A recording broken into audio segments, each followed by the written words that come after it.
Tile බාත්වැය සහ උපාංග සඳහා 50% දක්වා වට්ටම්. රොසෙල්. මම මේ ආණ්ඩුවට කියනවා ඕගොල්ලෝ පැලවත්තෙන් සල්ලි දීලා සල්ලි වලට කුණුහරුප කියන ඩෝබි බලකායට අපි බය වෙන්නේ නැහැ.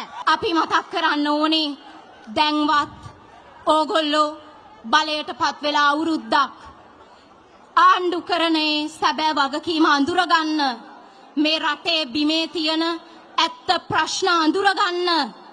එහෙම වුණොත් ඔයාලට ඔයාලගේ ජාමේ බේර ගන්න පුළුවන් වෙයි.